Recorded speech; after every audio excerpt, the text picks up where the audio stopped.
বাঁকুড়া ১ নম্বর পঞ্চায়েত সমিতির বোর্ডের ২ বছর পূর্তি হলো। কাজের পর্যালোচনায় বৈঠক করলেন কর্মাধ্যক্ষরা। আজ থেকে ঠিক ২ বছর আগে আজকের দিনে অর্থাৎ ১৪ই আগস্ট ঘটা করে গঠন করা হয়েছিল বাঁকুড়া ১ নম্বর পঞ্চায়েত সমিতির পরিচালন বোর্ড।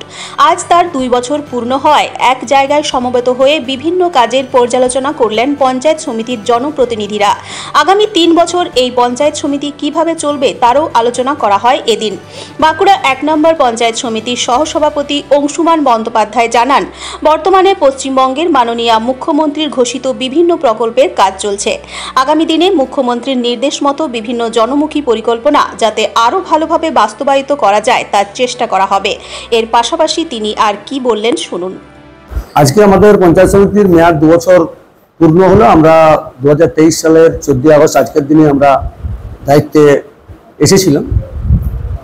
আমাদের সাধারণ মানুষের আশীর্বাদ নিয়ে এবং আমাদের দলের মনোনীত দায়িত্বশীল হিসাবে আমরা দায়িত্বে বসেছিলাম এবং আমরা ২ বছর সাফল্যের সাথে আমরা এই পঞ্চায়েত সমিতি এলাকার বিভিন্ন উন্নয়নমূলক কাজ থেকে শুরু করে মানুষের পরিষেবামূলক কাজগুলো করে গেছি।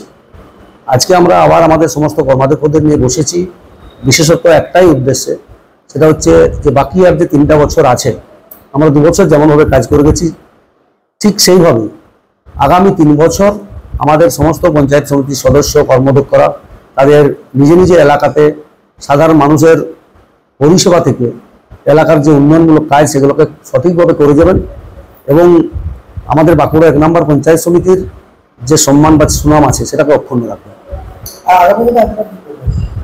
আগামী দিনে আপনারা লক্ষ্য করছেন আমাদের মাননীয় মুখ্যমন্ত্রী আমাদের পাড়া আমাদের সমাধান কর্মসূচি শুরু করেছে। সেই কর্মসূচি নিয়ে আমাদের গ্রাম পঞ্চায়েত থেকে পঞ্চায়েত সমিতি জেলা পর্যায়ে স্তরে আমরা যারা নির্বাচিত জনপ্রতিনিধি আছি তারা প্রত্যেকেই সেই কাজগুলোতে অংশগ্রহণ করছি এবং সাধারণ মানুষকে অংশগ্রহণ করার জন্য তাদের কাছে আমরা প্রচার করছি, আবেদন রাখছি এবং প্রত্যেকটা আমাদের পাড়া আমাদের সমাধান ক্যাম্প এবং দুয়ার সরকার ক্যাম্পে প্রচুর মানুষের স্বতঃস্ফূর্ত উচ্ছ্বাস আবেগ আছে।